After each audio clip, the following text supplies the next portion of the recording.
Leo. There is someone you have never met who knows your name. Not the name written on your documents, not the name people call you across a crowded room, but the truer one, the one stitched into the way you carry yourself when no one is watching.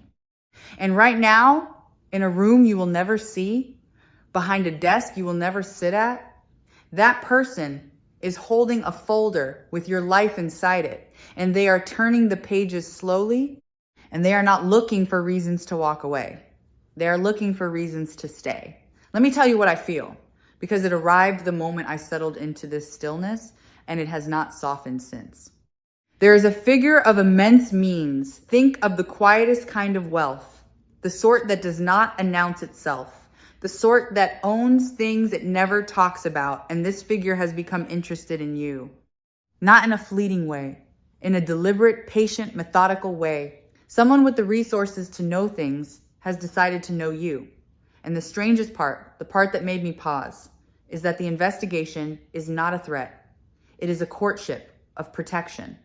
This presence is looking into your past not to expose you, but to make absolutely certain that you are safe.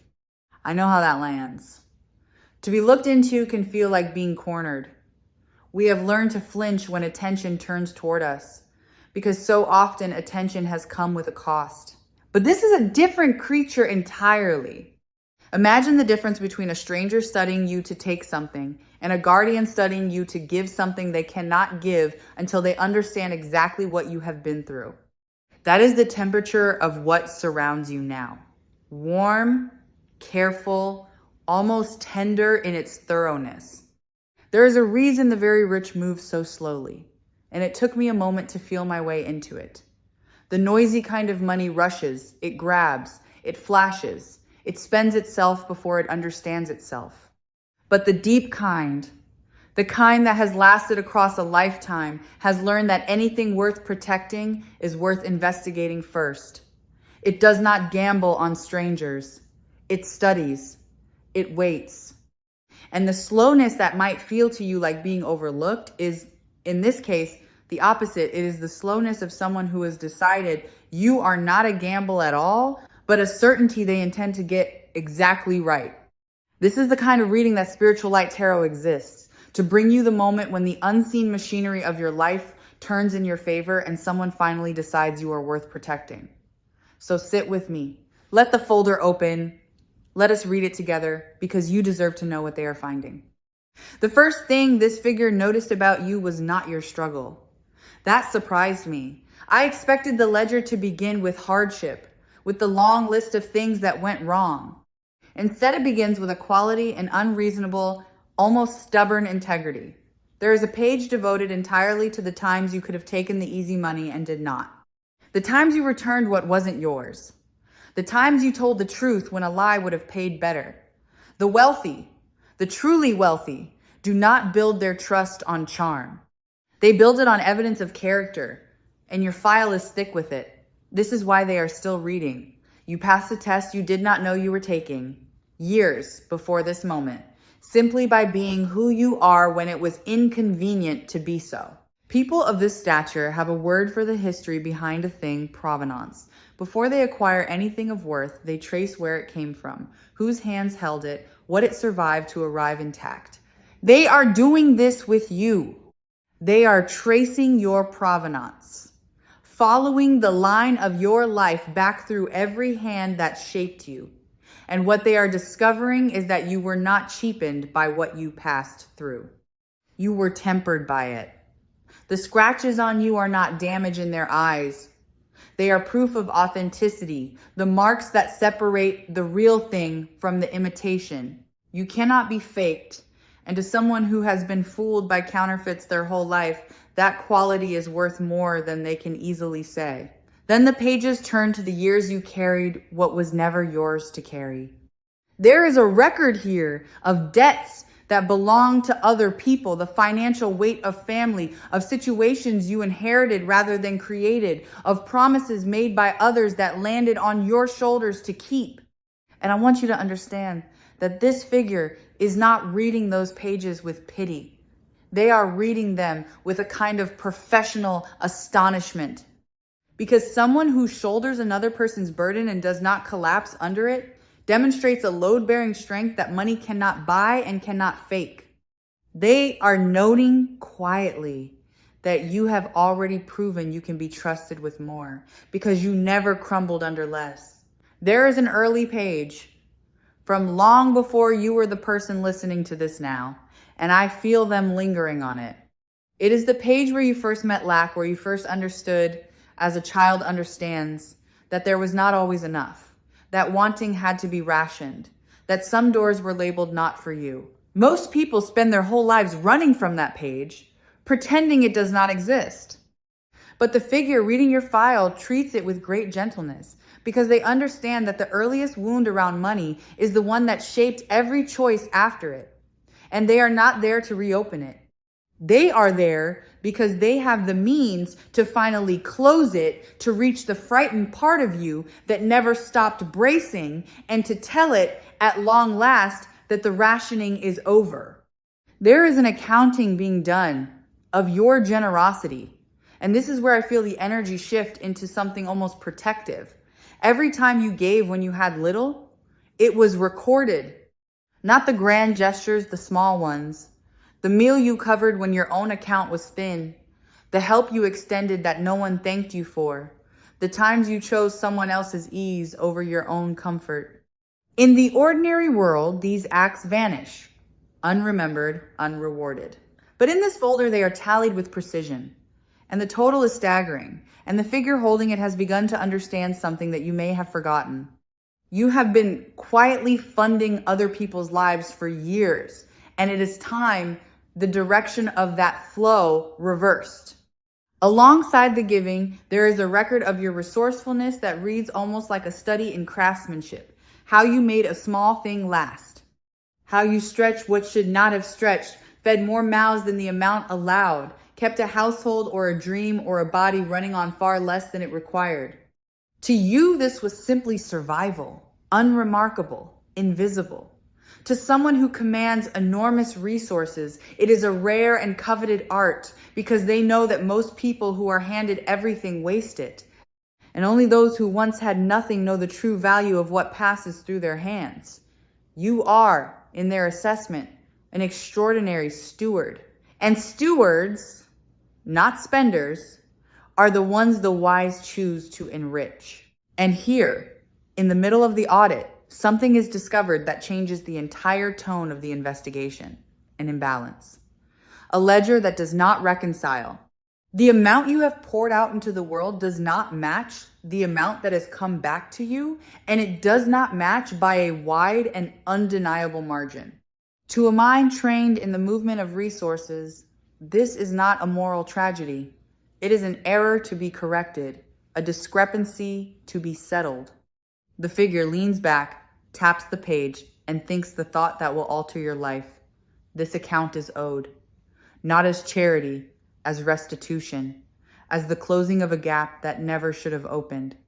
There is a particular entry in that imbalance that I feel them stopping on a time when someone took from you, not fairly, not by chance. A moment where money that was yours or was owed to you or was promised to you went into another person's hands and never came back, and you were left to absorb the loss and the insult, both. You may have made your peace with it, or you may still carry the ember of it, but either way, understand this: it was logged. The universe does not lose receipts. And the figure reviewing your life reads that theft not as your failure to protect yourself, but as a debt the world now carries on your behalf, one they have the standing and the means to see repaid through channels you would never have thought to look. Understand what it means to be cleared. In the world this figure moves through, before anything of value changes hands, there is a vetting, a careful confirmation that the recipient is who they appear to be, that the story holds, that the past contains no trapdoor waiting to swallow what is given. Most people never survive this scrutiny because most people's histories are built on sand. Yours is being examined line by line, and it is holding. Every claim you never made turns out to be true. Every hardship you understated turns out to have been worse than you let on. You are being verified, and you are passing, And the significance of that is quiet but enormous. You are being deemed safe to entrust with abundance. I keep returning to the image of a vault because it will not leave me. Somewhere in this vision, there is a space being prepared, a secured, guarded, reserved space, and it has your name on it. Not the name on your papers, the true one. The point of a vault is not that it holds treasure. The point is that it keeps treasure from being lost, from being taken, from slipping away in the night. What is being built for you is not merely wealth. It is wealth that cannot be reached by the people and the patterns that have drained you before. This is the difference between receiving money and receiving security. You are being offered the second one, which is the rarer and the greater gift.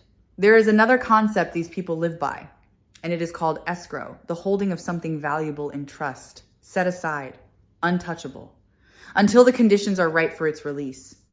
I feel that something has been sitting in escrow with your name attached to it for longer than you would believe.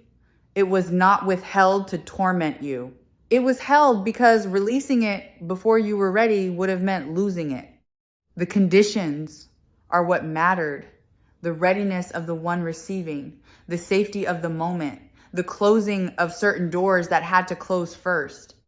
And what I feel now, unmistakably, is a set of conditions being met, one after another, quietly satisfied, bringing that held thing closer and closer to the moment it is finally cleared for release.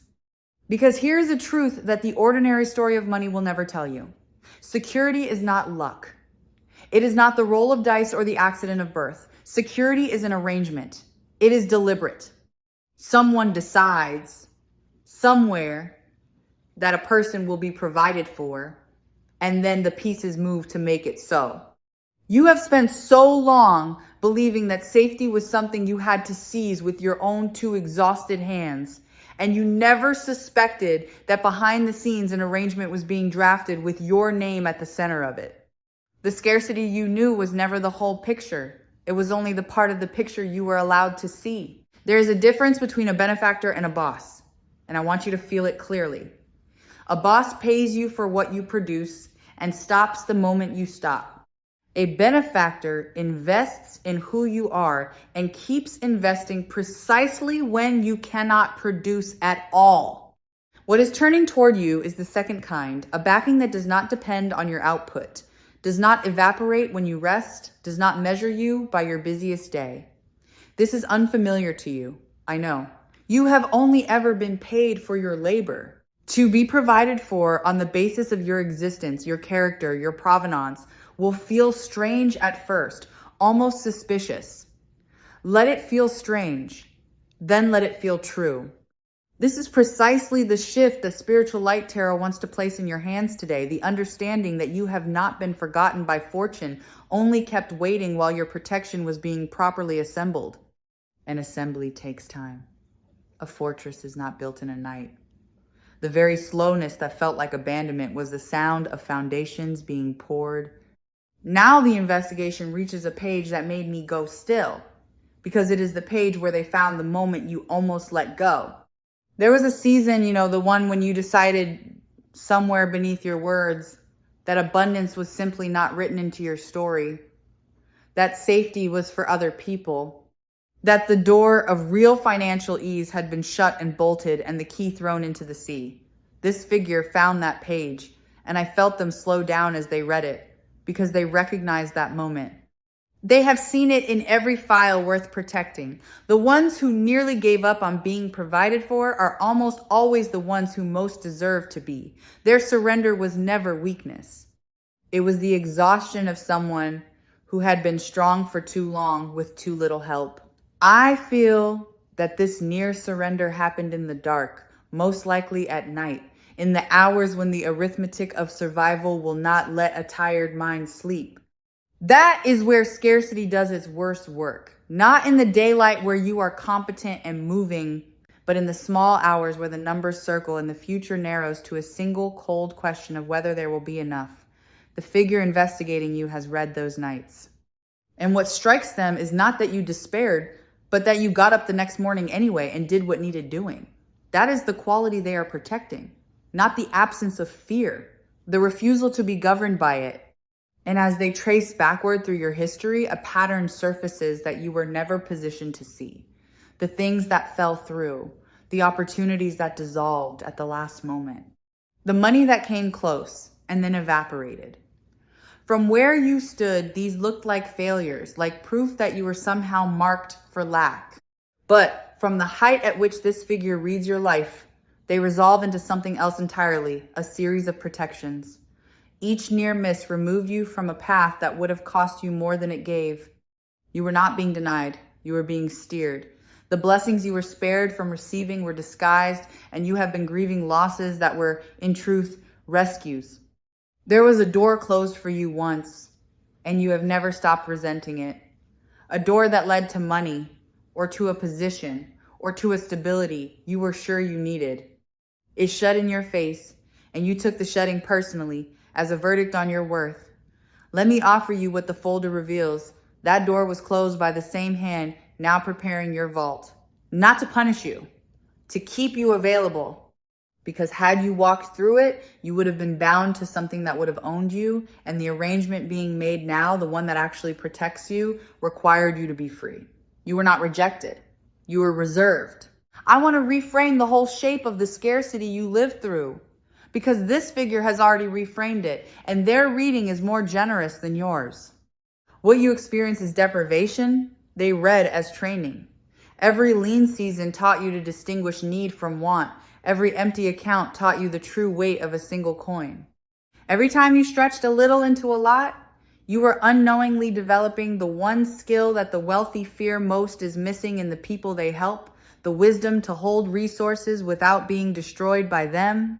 Sudden fortune ruins people who never learned that lesson. You learned it in the hardest classroom there is, and it means that what is coming will not unmake you. You are ready in a way that ease could never have made you. Think of a long planting season, because that is what your life has been, and it is nearly over.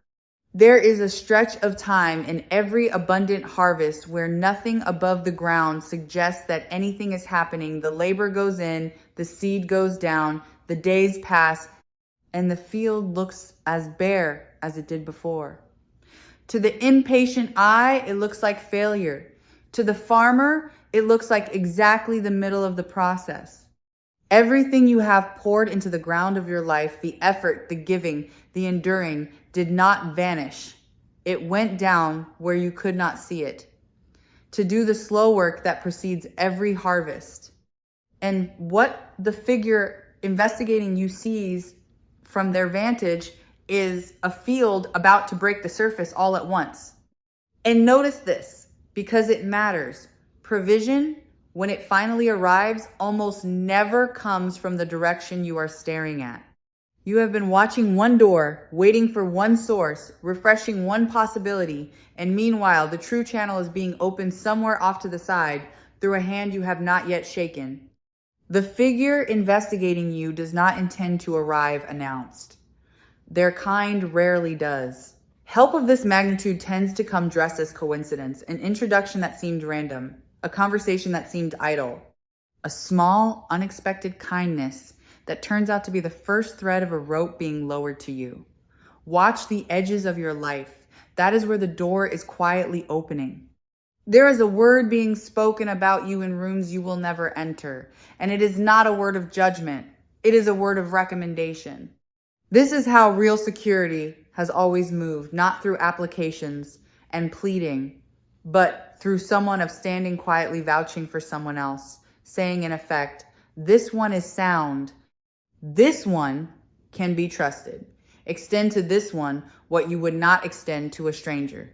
You have never had a sponsor like that, someone whose word opens what your own effort could not.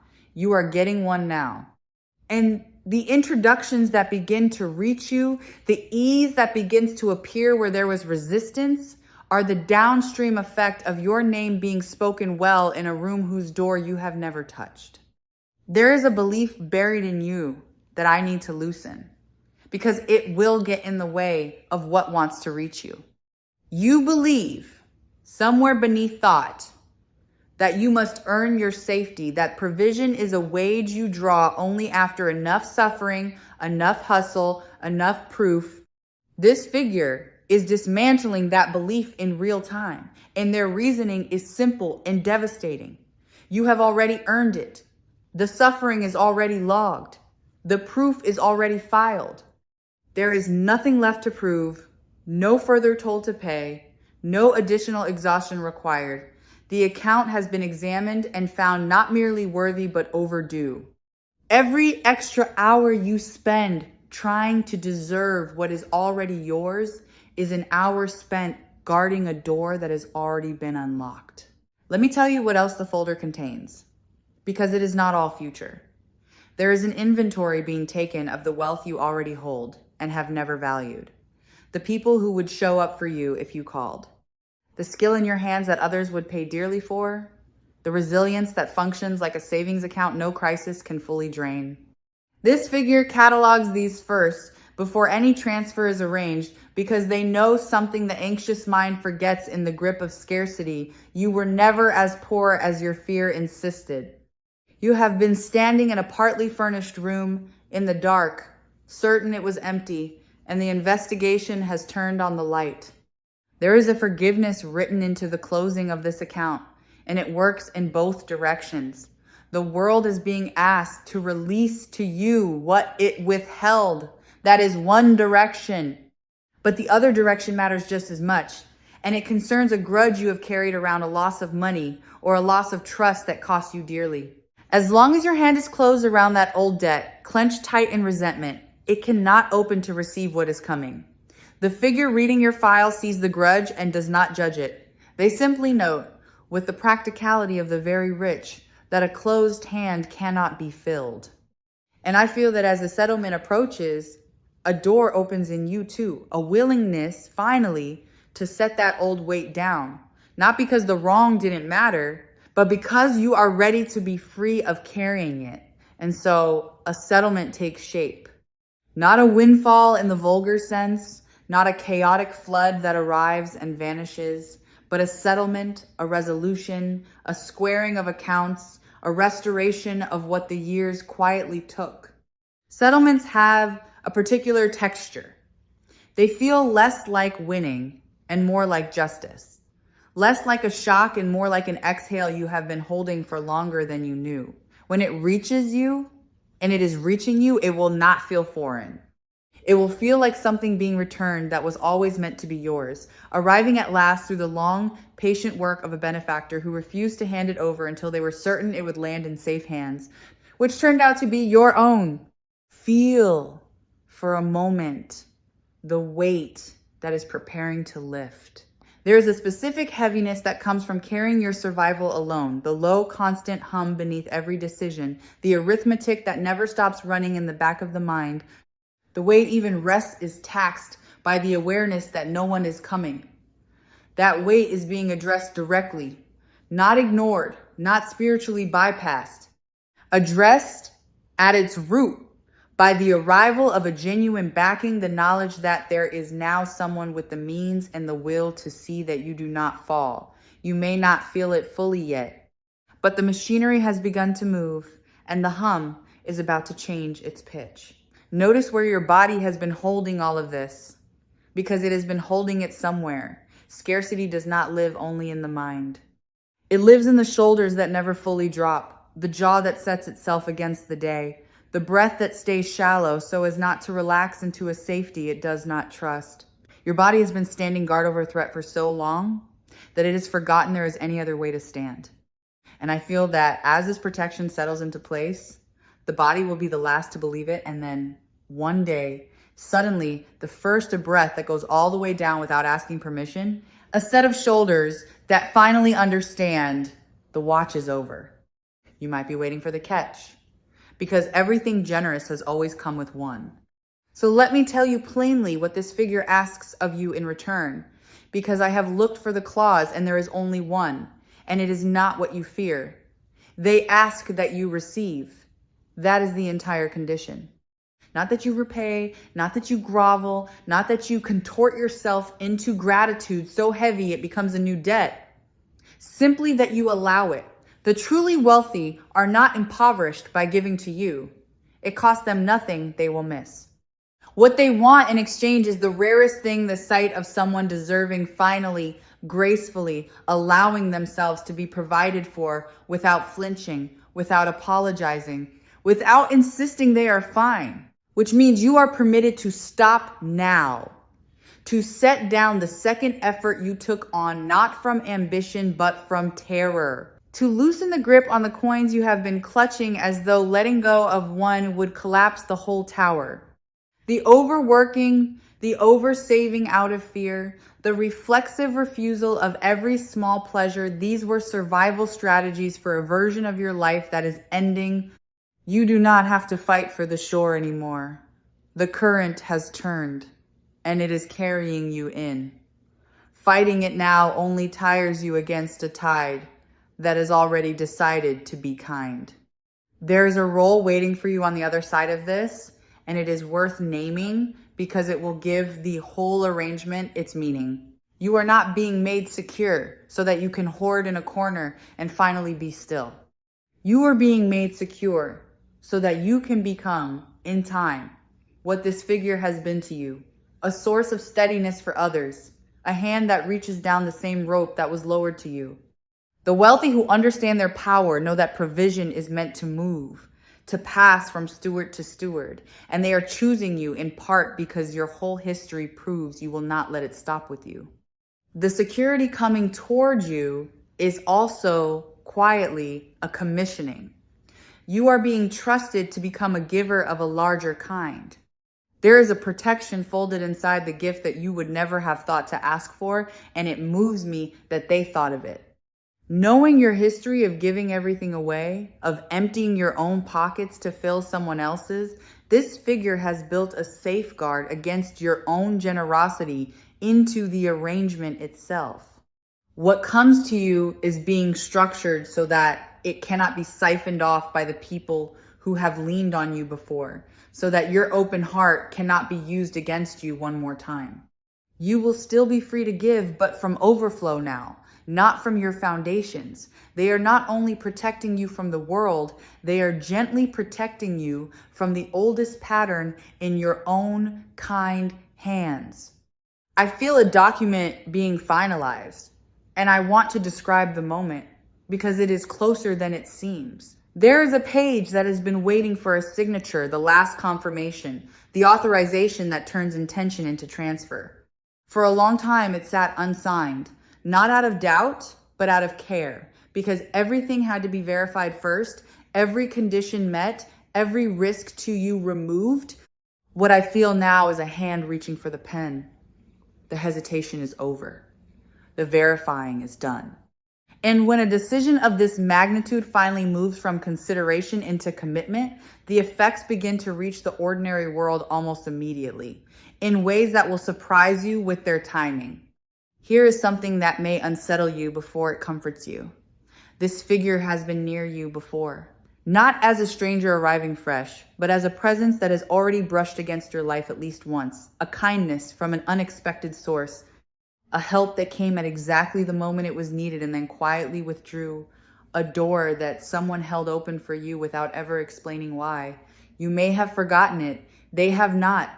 The investigation happening now is not a first contact. It is the continuation of a watch that has been kept over you longer than you knew, drawing toward the moment it finally reveals itself in full.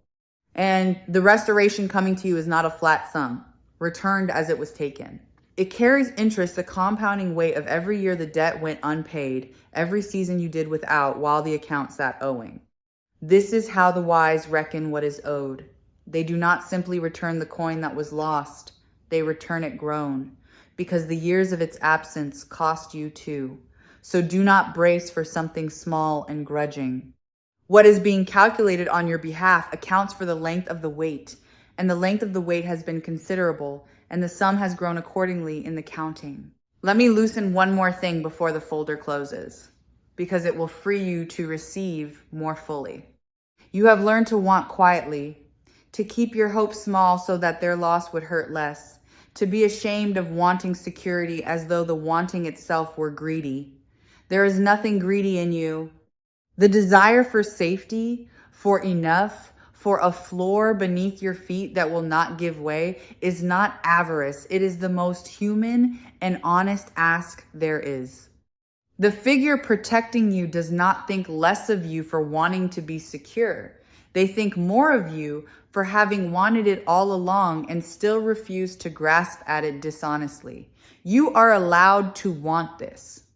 You are allowed, at last, to want it out loud. I can see, near the end of this, the report being closed. The folder returns to the desk, the pages squared, the examination complete. And across the front, in the language such people use, a single conclusion is written that the subject is sound, the past is clear, and the protection is approved. That is the verdict on you. Not guilty of being a bad investment, not flawed beyond repair, sound, clear, approved for safeguarding. Somewhere the word that means yes has been spoken over your material life, and it cannot be unspoken.